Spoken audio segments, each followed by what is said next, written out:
Astaroth, the 29th spirit of the Goetia. While is often depicted as a male, Astaroth is really a female spirit. Depicted riding a viper or some sort of beast with a kind of vampiric quality to her. The practitioner, sorcerer, is encouraged to wear a silver ring to protect themselves from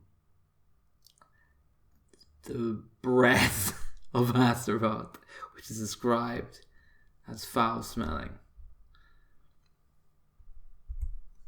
Rank is Duke or Duchess. Dates from 31st December to the 9th of January. Day is Friday. Time sunrise to noon. Direction south. Tarot, 3 of Pentacles. Planet Venus. Metal copper. Element Earth. Color green. Plant laurel. Incense sandalwood. Zodiac Capricorn. Tassa. Allura. Foreign.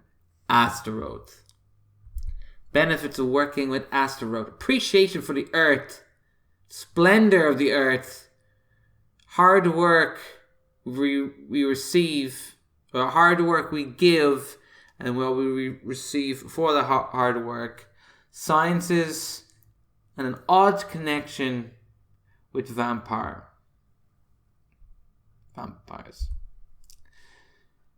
So the 3 of discs. The earthly element is in Benai, the top of the feminine pillar of energy. So we are being receptive to the earthly energies, to the material realm, and it's specifically we're putting work into the physical realm and we are receiving something and we appreciate it. We go, yes, this is what I have right now, and it's from my hard work.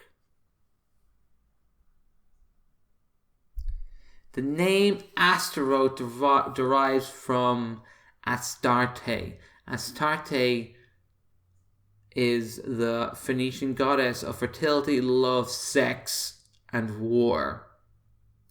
The name Astarte changes to Asura in the Bible, and in earlier versions of the Old Testament was described as the wife of God, but then is then demonized, described as Astaroth, and sometimes this represents feminine or female goddesses in general.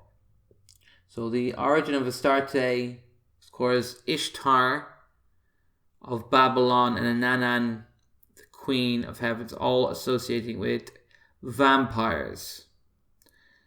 Astarte is the mother of Eros, the god of love and lust. Astarte goes to Greece and becomes Aphrodite. Astarte means star, so in all these legends, always associated with a star. Then the Romans change Aphrodite to Venus, and the Venus planet, or the star that we see, is then called Lucifer. And then, lo and behold, in the Bible, we then have Lucifer, the fallen angel, would have at some point would have been called Astarte. And all those stories of Lucifer, Astarte, Nanan, all they follow the astrological path of the planet Venus. So we see in the Bible femininity, fertility, sex, money, power, all depicted as evil. Femininity is evil. In the Bible, the only things like money, sex, and power are always classified as evil. Killing people, though, is sort of okay. Which is bizarre. So this is the origin of Astaroth. So Astaroth, I'm not saying is Astarte, it's just a more, sometimes more masculine and vampiric version of Astarte. Astarte comes to me in more angelic form, whereas Astaroth comes to me in more of a vampiric form. It's a very powerful spirit to work with, and by far my favorite. So this is the temple of Astarte in Malta in Marshallschlock, north of Marshallschlock. In Astarte's temples, they quite enjoyed sacred prostitution. Babylon was a little bit more intense, where the priestess would have to have sex with any man that came in, or any females there would have to have sex at least once with one man. And basically they really enjoyed orgies. So priest usually embodied Baal. Let's say, for the sake of argument, he represents consciousness in the body. And Babylon Phoenician culture is very body, earth focused. And Astarte represents the splendor of the earthly plane. And in this temple at the moment, if you see all the way back, they have beehives. This temple at the moment is off limits to public. We managed to get a sneaky peek. And as I said, there are these beehives. In the entire nation of Malta, I am the only person that I have met that knows that this temple is here. Literally no Maltese person has ever mentioned to me this temple, Astarte, or anything about Phoenician culture. It is bizarre. There's these Phoenician temples all over Malta, and Egyptian ones as well. Nobody knows that they're there except for me. Of course, people will tell you Atlantis and aliens built the temples, but most likely it was Phoenicians.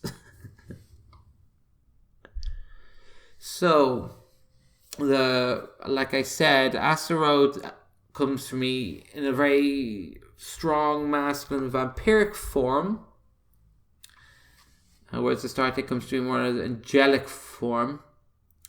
First time Astaroth came to me is when I was initiated into the Glyphothic Tree of Death. I've never mentioned that before on this YouTube channel. I don't really mention it to people, but I was led into the realm of vampires spontaneously. Was first introduced to Baal and Astaroth and Lilith. More on that some other time. Then I went to an ecstatic dance where I invoked Astaroth, and while I was dancing, I could see in front of me Astaroth as a very masculine vampire warrior. And then I was able to sense other people's vampiric nature in the room. I could see my friends as vampires. Some other time I will make video on vampires, but generally speaking, human beings have a vampiric nature. All physical creatures have a vampiric nature. Some human beings are more vampiric than others, but it's all there. We all destroy and kill and devour something in the material plane to keep ourselves alive. Even flowers, even pretty flowers devour creatures. So in my evocation, I was encouraged to really push my love down into the earth, just love the earth. So just focus my love onto the earth, and then feeling the earth energy return back to me, come back to me, multiplied by the time the amount of love that I give onto the earth. And I said that I need to become stronger and become an earth warrior. That is what I've been doing. Kickboxing. I'm getting closer and closer to my dream career. My career at the moment is gradually improving due to practicing the Goetia. Astaroth, Baal are my favorite spirits so far. So if you were going to evoke any spirit from the Goetia, I am going to pick Astaroth as my number one favorite spirit from the Goetia. Tassa Alora, Fubin, Astaroth.